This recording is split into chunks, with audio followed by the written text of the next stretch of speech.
Welcome to our exciting series of conversations with some of the most inspiring women at Imperial College London. I want to start by thanking Pinky Lilani and Marty Wickstrom for their support and for helping us create this series and connecting us to their wonderful network of friends. I want to welcome all of you and thank you for joining us. As you've known, if you've been joining us throughout this series, Imperial College London is indeed one of the world's greatest universities, focusing on science, engineering, medicine, and business.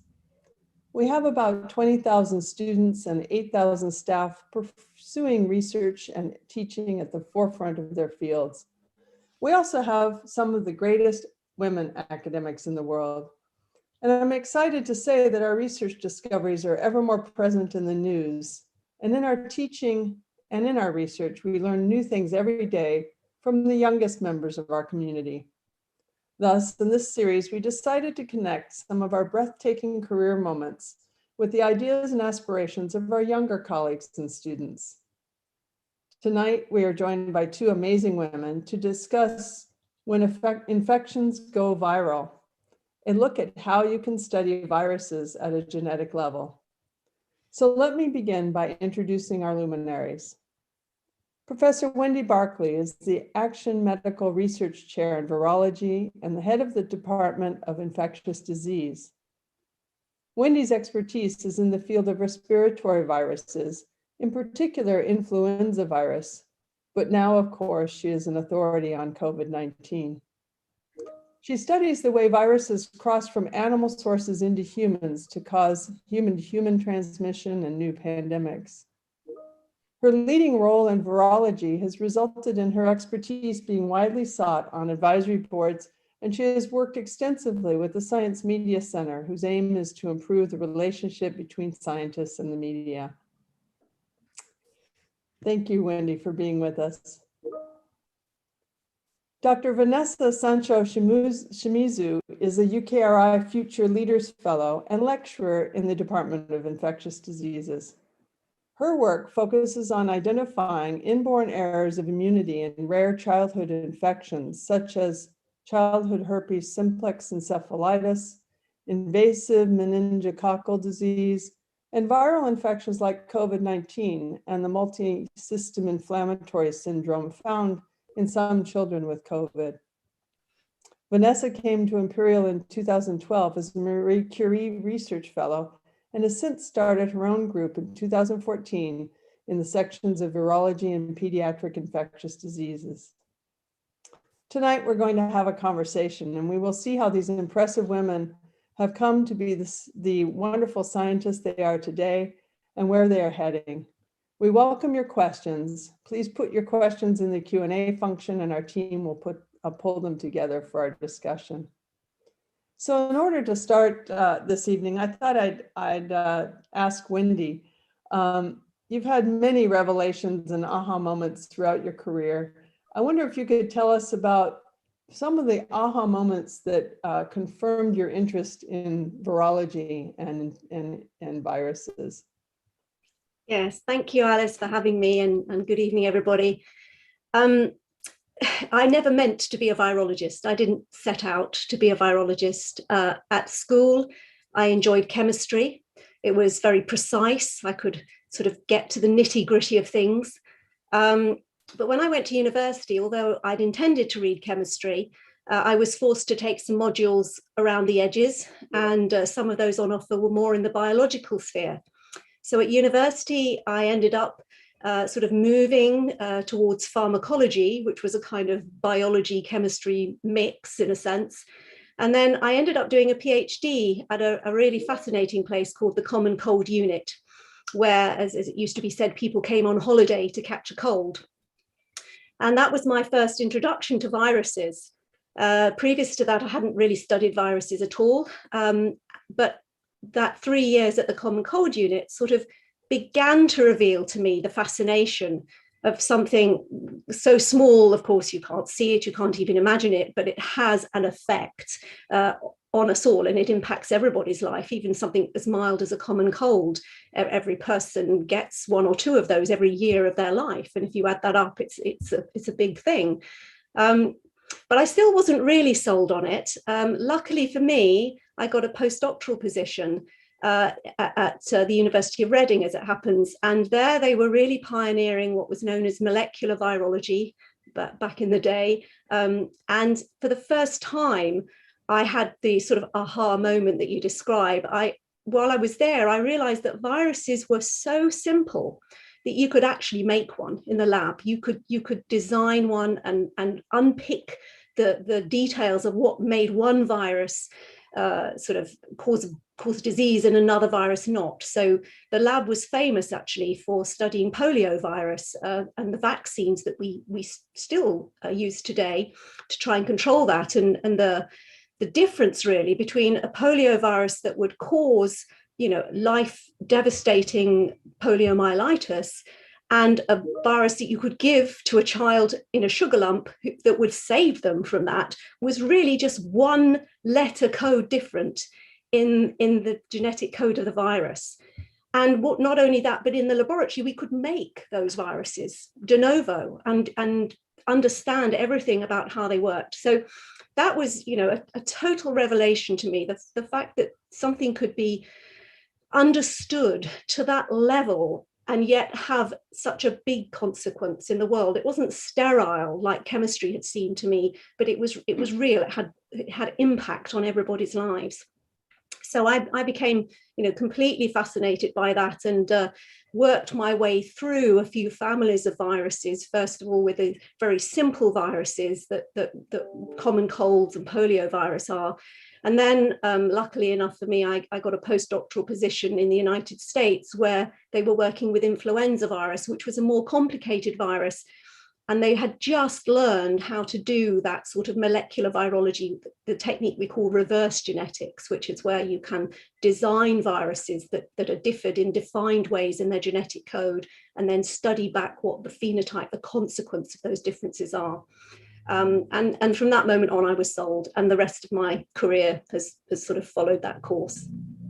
That's a really inspiring story, Wendy, and this one-letter determination between one virus and the next and how it behaves. I'm sure many people now are very familiar with mutations and different variants, especially with how we're following the COVID variants. So I'm sure we'll get to some questions about that soon. But first, let me talk to Vanessa, who's also had amazing aha moments in her own career. And I'd like to hear her share a little bit of her experiences. Yeah, thank you, Alice, for this wonderful invitation, and hello to everybody tonight.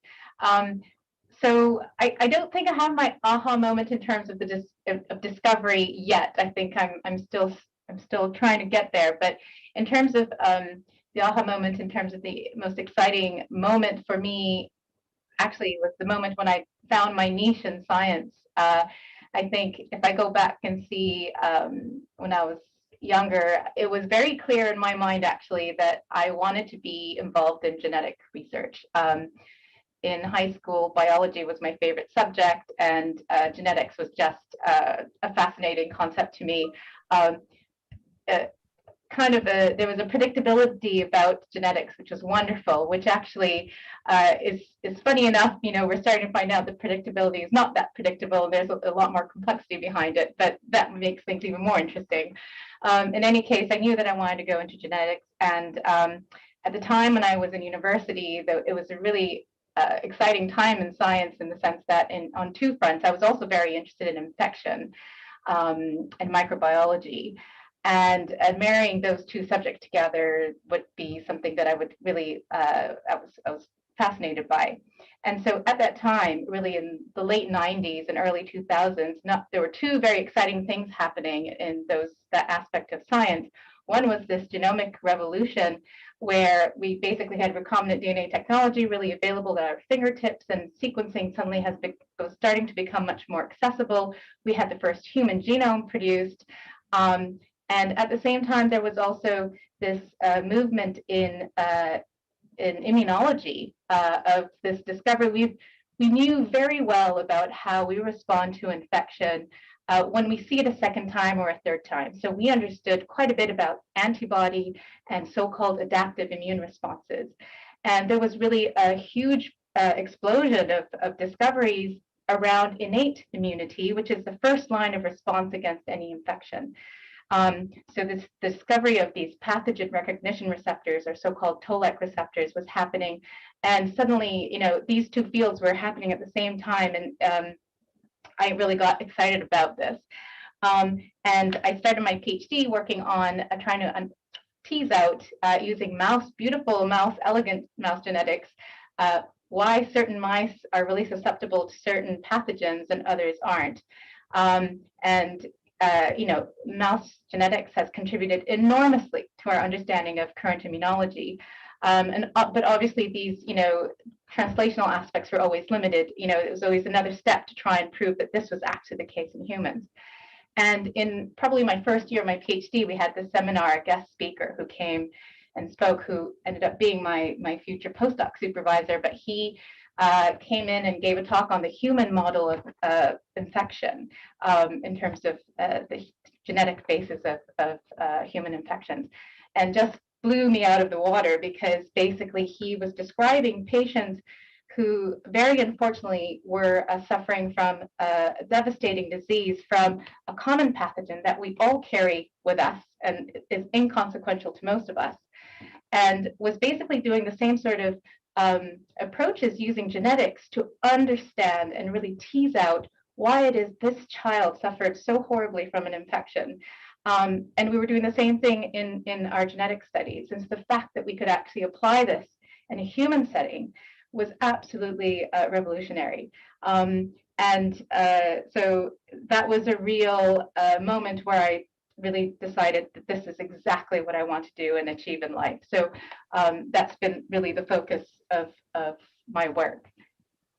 So you couldn't make knockout humans, but you could study those humans who unfortunately already had a genetic problem and were showing up with these diseases, right? Indeed. And I mean, the so-called, we were taking advantage of these so-called experiments of nature,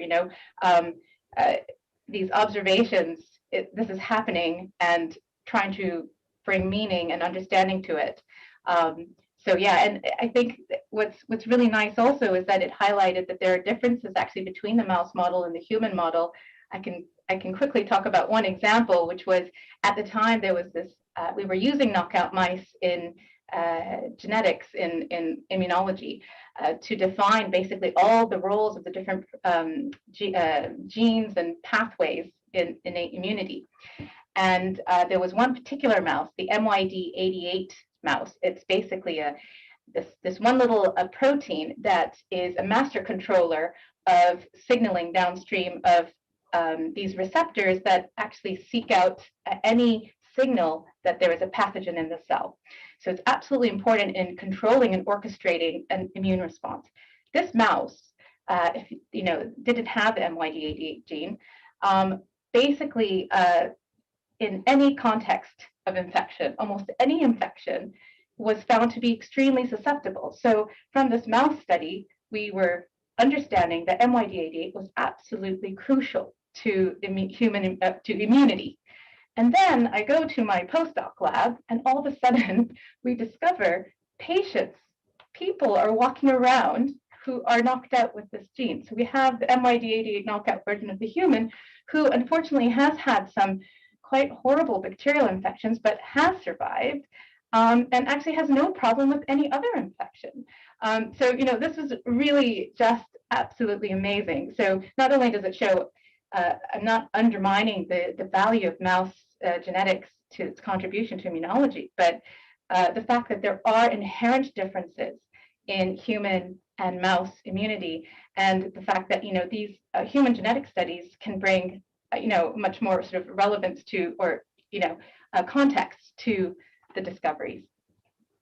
So as we get into this and think about what you can do with that information, I'd like to go back to Wendy, who studies the transmission of diseases from animals to humans. And we know about avian influenza, for instance. Could you tell us a little bit about your genetic work on chickens? Yeah, absolutely. So most of my life, I've been on the side of the virus, if you like. I've been picking apart viral genomes, the genetic code of the virus itself, to understand why some bird flus don't cross into humans and cause pandemics, whereas others do. And that, you can define at that level, you can make two versions of the same virus that only differ by a little piece. And you can find that some of them can grow in human cells and some of them can't. And therefore, you can understand this thing we call the host range barrier. There's a difference between humans and birds, which means that viruses that have been adapted to infect birds for thousands of years are not very good at infecting humans. But when you want to then go to the next stage, having defined that genetic difference in the virus, you then have to understand that that translates into there being a host gene, which is different between birds and humans, that the virus has to match to. That's why the virus has to change, because there are genes in the host which are different. And so for many years we were, searching for the explanation. What is basically the difference between a bird and a man, which means that bird flu infects birds and man flu infects man, and only when you get this mutation on the virus's side can you cross this barrier. And we eventually came up with this way of screening cells and looking for the gene. And the second sort of and most, I must say, exciting aha moment, I suppose, of my entire career, which I'll never forget, was getting an email from my postdoc. It was, this was only 5 years ago. Email from my postdoc at sort of, I think probably midnight or something. And it just said, we found it about 50 times across the email. He was so excited. He'd been working in the lab and then decoding the sequence, and had eventually nailed down this one single protein, which was different in chickens than it was in people. And that then became the whole sort of pursuit of the latter part of my career. And we managed to find this gene. And what we realized was that this protein is a protein which is, of course, there. It's a gene that's there in humans, it's there in birds, and it's there for a reason, nothing to do with influenza viruses. It's there, it has an important role in all of us. But if it isn't there, the virus can't infect those cells. And actually what we can now do, and what we're sort of pursuing and we're very excited about, is editing that gene, because these days we have these fantastic sort of tools, CRISPR gene editing, so we can change the genetic code of animals, domesticated animals like chickens and pigs. And we can make gene edited animals which are altered just in this slight way, which means that their host gene encodes a protein which is no longer allowing influenza viruses to infect and take over those cells and replicate and spread and kill the chickens like bird flus can do. And so we're sort of pioneering, if you like, this sort of gene edited animal approach as a way of putting an extra barrier in the way of those viruses when they try to cross from birds into humans, because they often use chickens as a stepping stone because we have so much contact with chickens. So I switched over at that point, I suppose, from the virus to the host, and now we're working on the genetics of the host to complement, if you like, our work on the genetics of the virus. These are producing fascinating medical advances, and we're talking as though, there's gene editing, there's the genome, there are all these genetics. I mean, when I was younger and found genetics interesting, it was really just crossing sweet peas and knowing about the genetic code. I mean, what is this field doing, and how is that change affecting and advancing your own research, but also the way we can help people prevent influenza or help children who have these genetic effects? Maybe you can talk about that and what it means for human health. Yeah, well, I mean, I'm in a second, I'll pass over to Vanessa, because she's been part of a fantastic study with COVID, with SARS-CoV-2, trying to sort of pin down the genetics of why some people seem to get very sick, whereas others don't. But I mean, that kind of approach is an approach that Vanessa's been working on with her colleagues for a long time. It's particularly apt and amenable, if you like, during pandemics such as we're experiencing now, but also back in 2009, when we had the last influenza pandemic, which is sometimes known as the swine flu pandemic. And I was involved back then in a similar study to the ones that Vanessa does. Again, I mean, what happens when you have a pandemic is that a new virus emerges in humans, and all of a sudden everyone is infected with the same virus. And as we've seen with the current pandemic and also with the swine flu, you know, thankfully, most of us get the virus, but we survive and we, you know, we recover. We have healthy immune systems and we sort of fight the virus off. But there are a minority of people who do very badly when they get infected with a virus, and that's the key, to understand why. What's the difference with them? And there are all kinds of reasons. It could be a comorbidity. There's, you know, something else in their makeup which predisposes them, but it could be something genetic. And now in this modern era of genetics, we have the power of sequencing to identify if there are differences in the genomes of those people. So we did that back in 2009 and found this protein that was present in, it was a very rare gene change, if you like, in Europeans, but amongst the Europeans that had done badly with the swine flu virus, you saw this enrichment. You saw that more of them had that genetic change, and then that kind of led on to real discoveries about, I suppose, what goes wrong when somebody gets infected with a virus and doesn't control the virus as well as they could. Then what happens is that battle that sets up between the virus and the infected person, unfortunately, you know, goes in favor of the virus, and you end up with a lot of inflammation and a lot of damage from which it's hard for the person to recover.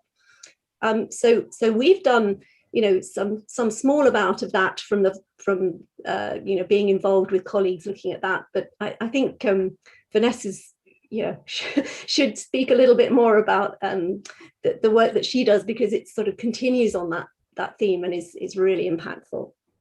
Yeah, so thank you, Wendy. And so absolutely, I mean, this is the approach we use, is to try and, of course, the outcome of infection is a combination of multitude of factors, environmental, of course, the pathogen. We look at, you know, if there are any specific variants in the pathogen, but we really focus on the host. And in most cases, we've excluded the virus or the bacteria as being sort of a strange variant that maybe caused more severe disease, and really just focus on the most critical cases. And I think this sort of it leads into the COVID studies that we've done, but others have studied severe influenza, and very much related to the findings that Wendy's studies have identified in children who suffer from really severe acute respiratory distress syndrome from flu. Other colleagues have identified single, again, point mutations. Again, this goes back to the same sort of theme that Wendy brought up, that it's absolutely outstanding that one little typo in a billion base pairs can actually cause such devastating illness, and being able to really functionally show this. And so there have been a number of papers that identified various genes in the same pathway that's actually part of the genes that Wendy just mentioned. If you have mutations in any of those genes, it does result in you being susceptible to developing this very severe form of flu-mediated disease. And in fact, because I'll be talking about it again, this is a very particular antiviral pathway called the type 1 interferon pathway. So there are many genes that fall in that particular pathway. There are receptors that detect the pathogen. There are various proteins that transduce signal. There are other proteins then that induce the production of this antiviral protein called type 1 interferon, which is maybe something that you've heard because it's actually come up in the news quite a bit, because there's a lot, you know, it's seen as a promising new treatment for COVID-19. In any case, we've previously, colleagues have identified genes in that pathway as being causing susceptibility to flu. Surprisingly, actually, also for my studies, we've identified some of those genes in herpes encephalitis patients, so in other severe viral infections, because again, type 1 interferon is a very important antiviral molecule. And when COVID-19 sort of took hold of the world, there was a consortia that was put together, and I must say that has been an absolutely amazing experience to be part of and to actually see in a year's time how much we've learned from absolutely nothing, and how my colleagues have come together and really produced amazing science and new knowledge. And so anyway, it was part of this COVID human genetic effort where we had as a mission identifying genetic factors that will explain critical COVID-19 disease. And so we compared patients with critical COVID-19 disease with those that had asymptomatic or mild disease, and proposed the hypothesis that, in fact, COVID-19 may have similar features to flu. And we looked at the same genes where we previously identified these mutations. And in fact, we saw an enrichment of damaging mutations in those pathways. We took those mutations, and I think it's about 25 different laboratories around the world has a specialized gene. We had a specialized gene. We took every one of those variants. We've tested, I think, over 50 different mutations now to prove that those mutations are non-functional. And so we actually were able to show that the critical COVID-19 patients actually have inherited mutations in that particular pathway. And related to this, my colleagues identified actually another unrelated immune-mediated reason why the same pathway is inhibited. So in a larger proportion of critical COVID-19 patients who don't have these genetic mutations, there's another 10% of them that actually carry rogue antibodies that have blocked the production of type 1 interferon. So what we call autoantibodies.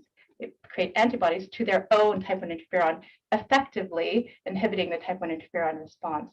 So there's two mechanisms that we've identified, an immune-mediated one and a genetic mechanism that targets the same pathway, which is telling us that actually this pathway is really important in preventing critical disease. In terms of the ramifications of this, I mean, there has already been, I think there are several clinical trials looking at interferon therapy. The problem with this is that I think it has to happen early on. So some of the few treatments, clinical trials that have come on, didn't find any large advantage. But you know, there's also mode of delivery and also timing of this, which is being tested out more properly now. So there are, even though these genetic mutations can be rare, they have implications and impact on potential treatment target, not only novel targets. They may actually point out that actually old other drugs that we've been using for other things can be very useful. So yeah, and I think, you know, the world is moving towards personalized genomics and the integration of genomics in the clinic, which is really part of the work we do here as well.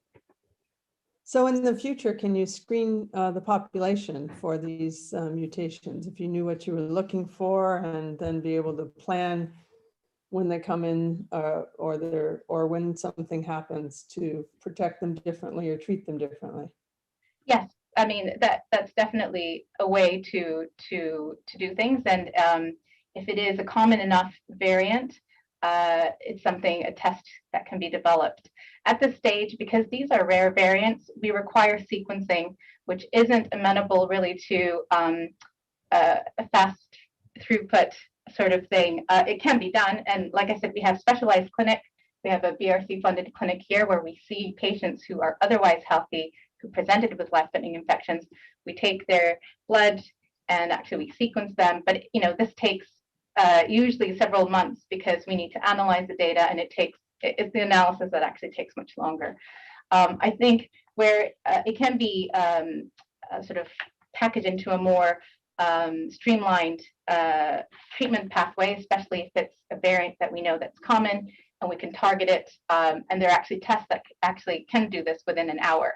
if necessary. So I think it is something that we will see much more in, hopefully in our GPs in the future too. It's related to a question asked by Chica Robinson. How can biomedical innovations improve the development of new antiviral drug targets? Yeah, well, I mean, for directly acting antivirals, then the sort of knowledge that we get from the molecular virology that I've traditionally done is key. Understanding the nuts and bolts of the virus. The virus is really simple. I mean, something like flu only has about 12 to 14 proteins to it. Even SARS-CoV-2, which is considered a large RNA virus, is probably only got sort of 20 or 30 protein components. If we unpick what each one of those does, that gives us the targets. That helps us understand which bits are absolutely essential for the virus to replicate.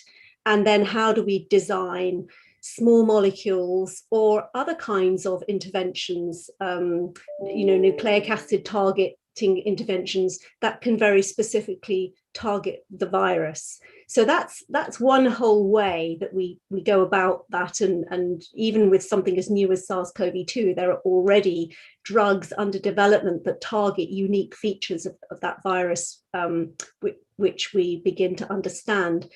But I hope what we've sort of tried to get across is that virus infection is it's like a two-way thing. You've got the virus on the one hand, but the virus is so simple that it's utterly reliant on some host pathways and also is controlled by our own host defense pathways. So that in the host, there are two kinds of protein or gene, if you like, that the virus uses. One is the ones it co-opts for its own purpose and utilizes them as a factor to help it replicate. And then there's this whole string of genes that Vanessa's been talking about, which are defense genes, which are almost like our natural antiviral proteins and genes. And I think there's a whole new era of viral treatments that will come along, which target the host, either to stop the virus being able to use the host proteins it wants to use when it's inside the cell trying to replicate, or maybe to overcome any deficit in the innate immune genes that we naturally have anyway. Some people perhaps don't make the version of those which work as well as they might. Others could do with some helping hand making a little bit more of the one that they want. And so as we unpick and uncover those host pathways more and more, that reveals a whole new area, if you like, a rich sort of ground in which to develop new interventions. Maybe we could turn our attention to COVID. You both were working hard in your fields and doing your research in January of 2020, and then all of a sudden realized something was going on, and you've been pulled into, and you turned your attention immediately to coronavirus. And we've heard a lot in the media, and we learn all the time about new mutations, new variants. Obviously, the variants we're learning about are those that are spreading rapidly. I wonder what you might say about how you're seeing this evolution. And Vanessa, in your experience with children who don't typically get it very badly, you do see those children that have more serious disease. But perhaps you can tell us a little bit. And Wendy, I know you are very much expert in the mutations and how it's evolving. Okay, maybe I can address the children's question quickly. So I think, as you said, we've really been spared. The children have been spared in this SARS-CoV-2 infections, which has been really a blessing. And it's quite unusual because even with flu, it's a completely different curve that we're seeing. Usually it's the younger ones that suffer the most. And there's lots of research to try to understand why that is, because that is actually quite interesting, and there's multiple hypotheses. I think the jury is still out. We believe maybe there's something inherently different about different receptors that are expressed in children that's necessary for the virus to get into cells. There's also a hypothesis that younger children are exposed more to other seasonal coronaviruses, and that may be providing some level of protection. And there's actually many other hypotheses out there. And I think it'll take time to really fully understand and get to the bottom of why it is that there's this protection, which is wonderful. That said, we were really caught off guard last May when the reports, actually it started in the end of March and early April, of the first reports of this multi-inflammatory system syndrome, or the pediatric inflammatory syndrome temporally associated with SARS-CoV-2 started appearing. And I must say, I was very proud of my colleagues. This was really pointed out by people I work with every day here at St. Mary's Hospital, and the other pediatricians here in London, and they were really the forefront of this to alert the world of this potential really scary development and inflammatory illness in children. So now it's a very well categorized, characterized, well, it's not well characterized. We have an idea of what to look out for. We still don't fully understand the mechanisms why this happens. It seems to be SARS-CoV-2 related, and there was quite a spectrum in terms of their presentation and their sort of clinical phenotype. And so there's still lots of unknowns. And so we're investigating this, and many other colleagues are investigating this further. What the good news is that it's exceedingly rare. So I think it's still 1 in 5,000 children who actually get this, who are SARS-CoV-2 positive. So it's quite rare. And now that we are aware, and the A&E doctors are aware of this disorder, the outcomes of the children are actually quite good. So it is a scary moment, and they may end up in ICU, but in most cases the outcome is good, which they do recover to a certain to an extent that's actually very well, they become healthy, so it does take time. In any case, there is a lot of research around this, and we're looking at, again, wondering whether genetics can predispose this or not. But yeah, so that's sort of the state of affairs with children and COVID. That's good news, and I'm glad to hear it's now treatable in most cases, which is wonderful.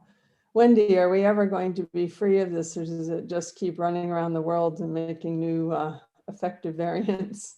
Yeah, I'm afraid my answer is that I suspect that this virus is with humanity now for good. There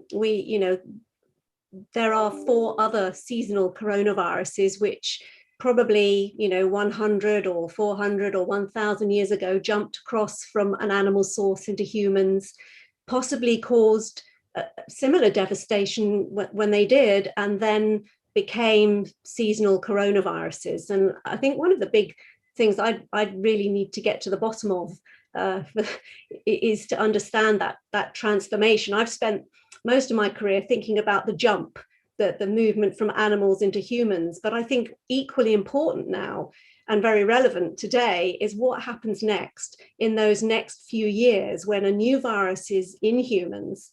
Does it necessarily settle down, stop causing as much disease, learn to transmit better? That's kind of what we think, but the process that drives that, I think, is going to be really key to understand in the next few years. A lot of people have clung to the hope that viruses that cross from animals and learn to live with human hosts automatically become less dangerous, if you like, less harmful as they adapt. But that's not necessarily the case. And I think, the jury's still out, and there's some really sort of key science to unpick here in the next few years as to what this virus is going to do now. I think most of us currently think that it's going to drift And by drift, I mean sort of slow, steady evolution in response to the immunity that's being induced to the first set of viruses that crossed over. Gradually, as more and more people in the world have been infected and recovered or have been vaccinated, we have this sort of accumulation of pressure on the virus, that if the virus is going to carry on being a virus of humans, it has to change the way it looks, at least to our immune system. And then we get into this whole business of the possibility of vaccine updates. Then do we have to adjust the vaccine to keep pace with the virus like we do for flu? If we're going to do that, how will we do it? When do we change? At the moment, if I'm honest, it's a bit of a mess around the world from that point of view. By what I mean is that there are several different variants of concern, and different ones predominate in different parts of the world. At the moment, there's just one vaccine based on the original virus, but if we're going to update the vaccine, do we update the vaccine to suit the variants which are circulating in Africa, or the variants which are circulating in Brazil, or the ones which are circulating in the United States or Europe? Or will we have multiple strains? So, we're really in a place where the good news is we have the scientific capability to do all of that. What I'm holding out hope for is that we have the capability to work together to do it right for the whole world. Yes, and our influenza jab is often a mixture of trivalent or tetravalent different strains. Yep. So can you see this evolving so that we're getting annual jabs for COVID type viruses? Yes, absolutely. I mean, so I think so the flu jab is a mixture of 4 different viruses, and all of those are updated every year. It could well be that we go that way with SARS-CoV-2. It really isn't clear at the moment whether or not one virus will sort of wipe the others out and become the dominant virus, or will new lineages continue to pop up in different parts around the world and then sort of co-circulate, or so will we need multivalent vaccines or not? I think we're in an intermediate phase here. Nothing has settled yet. We've got different parts of the world doing different things, different vaccination rates, and different lineages of viruses evolving at different paces under different selective pressures. All kinds of things to watch out for at the moment.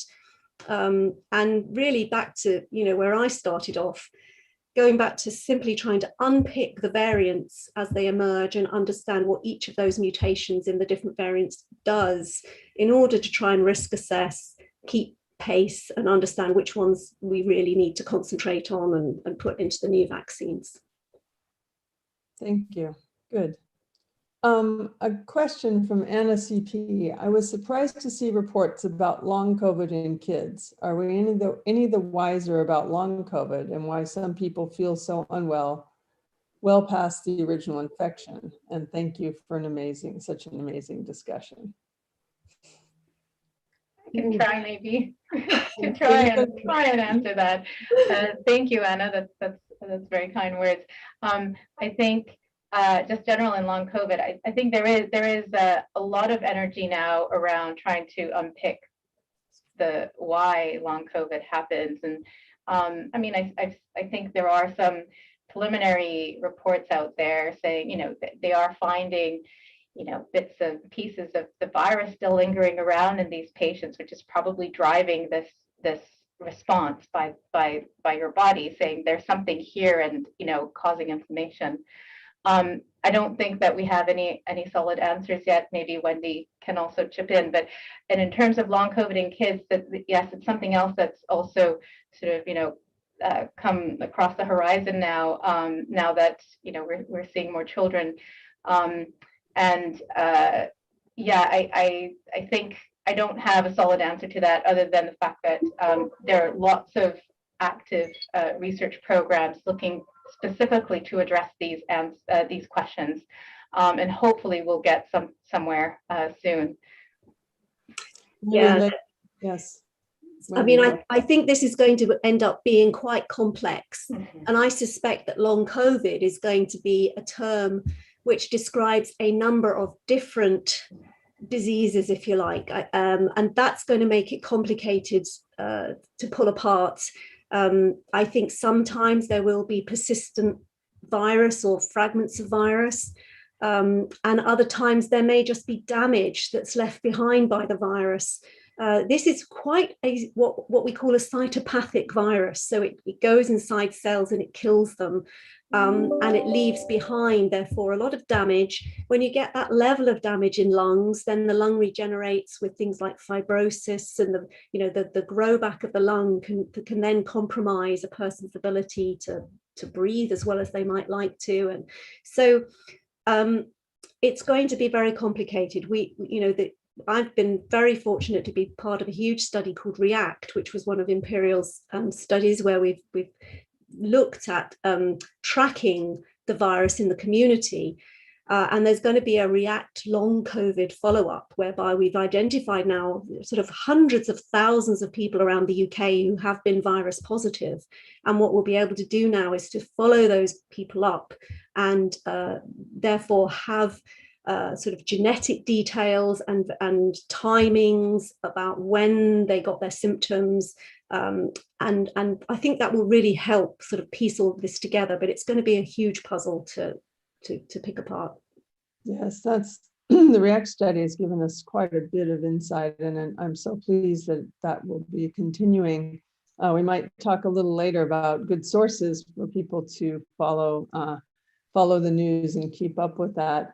There is a question here. Should we be worried about viruses transferring from humans to animals, or is the process always the other way around? Wendy, have you ever given your ferrets? Well, that's a great question. Thank you. Yes. So as Vanessa was speaking earlier about, one of the good things I think that has come about as a result of this pandemic is that people are working together, I think, more than ever before. People have grouped together in consortium around the world. Here within the UK, I'm sort of leading one of the consortia of virologists in the UK, pulling together people from different universities and different institutes around the UK to try to tackle some of these questions. And we have colleagues from the Pirbright Virology Institute, which is, the premier place in the UK that studies animal viruses, working in our consortium and considering the possibility of whether or not the variants as they emerge in humans are more likely to pass back into animals, because we know from my flu experience that that's a real problem, because when you get a virus which can infect both animals and humans, they then evolve off in different directions and at different paces in animals. And in fact, that's where the swine flu pandemic obviously came from. Actually, the virus that caused the swine flu pandemic in 2009 entered pigs from humans back in 1918 in the Spanish flu outbreak. And it had been in pigs in various forms ever since. But by the time it got to 2009, it looked completely different to the immune system than any virus that people in the modern world had seen. And so there was this kind of historic virus hanging out in pigs that was able to then jump back into people and cause that pandemic. And there is a real concern, I think, that SARS-CoV-2 might do the same. It's quite a promiscuous virus, and we've already seen that it can go into mink. There have been a number of sort of reports of mink farm, both in the United States and Europe and other parts of the world, where the mink get very infected and then pass a mutated version of the virus back into humans. So these kind of cycles between humans and animals can really be quite worrisome, and we're going to need to watch out for that. And animal to animal, I know you showed it. What ferrets would transmit this COVID amongst themselves. I remember reading once about pigs and ducks. If they were kept together, it went from one to the other. I don't remember which way, but well, probably in both directions. And again, I mean, that's the famous instance of influenza, certainly in parts of the world where ducks and pigs are farmed, perhaps in small holdings, and they're living in very close proximity. Again, a reason why, possibly making domesticated animals more resistant to these kinds of zoonotic viruses can protect humans in the long term. But as can sort of thinking carefully about our farming practices and how we house animals and how we sort of regulate, if you like, which animals come into contact with each other. Thank you. Well, there are a number of younger members of our audience from schools, and I wonder if they're thinking about being interested in virology and genetics and medicine and health, and what would your advice be to them? And you've both followed different paths. You said you wanted to be a chemist. Vanessa, you loved biology from the beginning. What would you say to a school age student? I guess from my point of view, I found that the sciences at university were really quite different than what I was learning at school. And so I would encourage young people to keep an open mind about science. But perhaps the clue for me, if I look back on it, was more about the scale of the problem, if you like, that excited me, and how the solution could be found. So the reason I liked chemistry was actually because I could draw out my chemical reactions and say where all the electrons went and account for everything in my head. And now the reason I enjoy the sort of molecular side of the biology that I do is that it feels the same. It feels like I can account for things. So the scale of the problem, in a sense, is solvable for me, and that's the kind of science that I liked. So it wasn't necessarily that it needed to be physics or biology or chemistry, but it was about, in a sense, I needed something simple to satisfy me, I suppose, if I was honest with myself.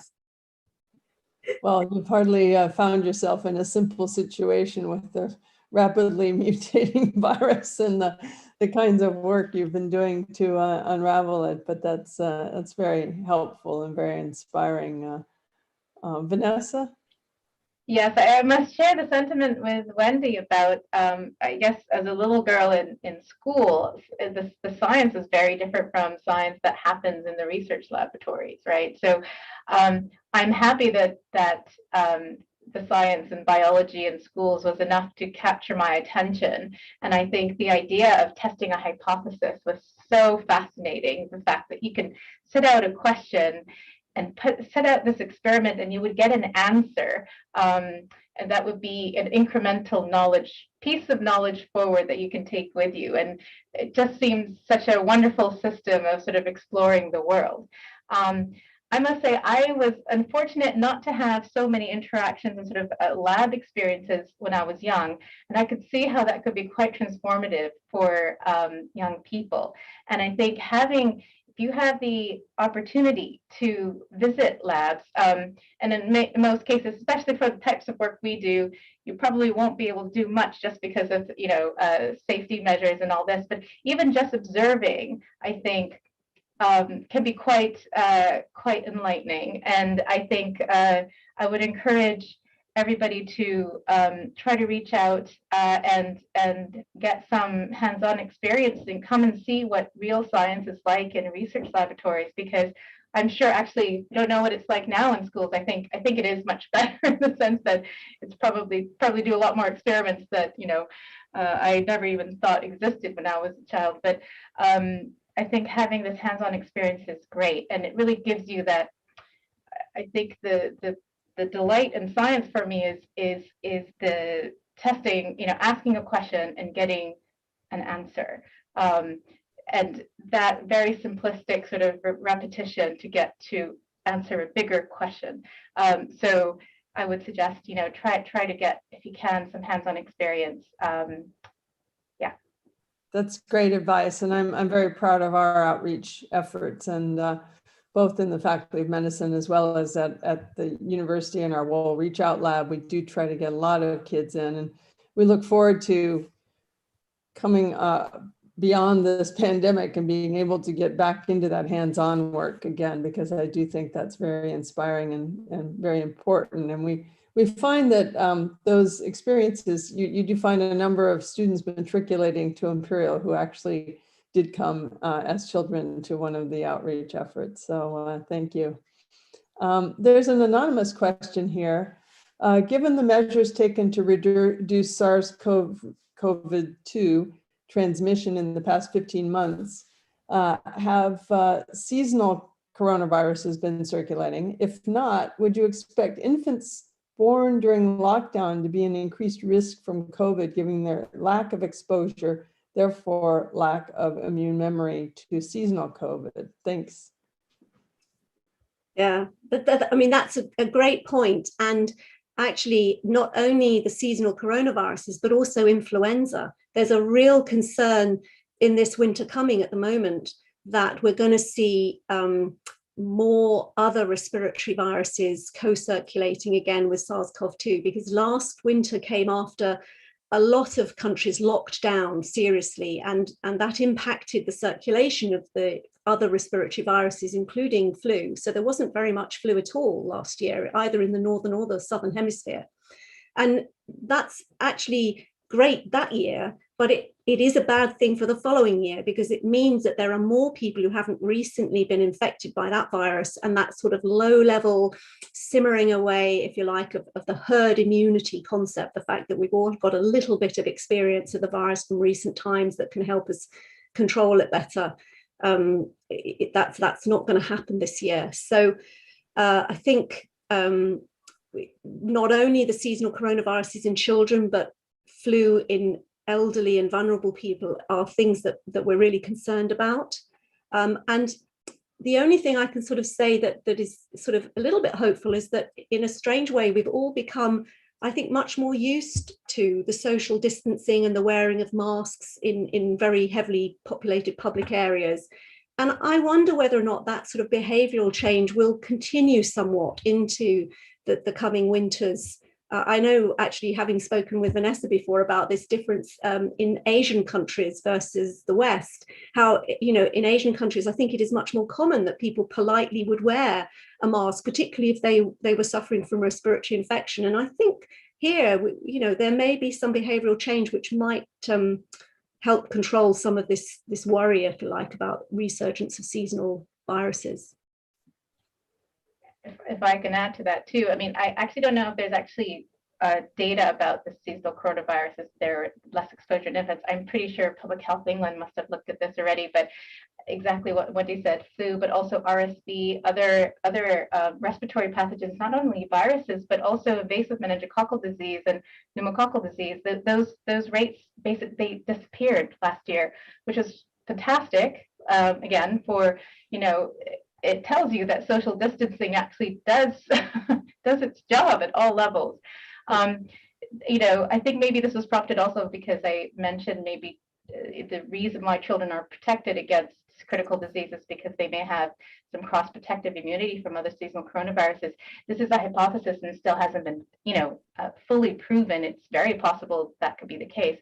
The other point I wanted to bring up was we're really fortunate in the UK to be in a country where we have the majority of the population now becoming fully vaccinated against the virus. And I've seen some preliminary reports, I believe the Public Health England has produced, that has shown that actually, yes, we're not at the stage where we're vaccinating children yet. And I think there's a lot of discussion around that. But there was a study that showed that in a household, the more adults that are fully vaccinated, it reduces transmission and risk to the children, something like by 60% or something, I think.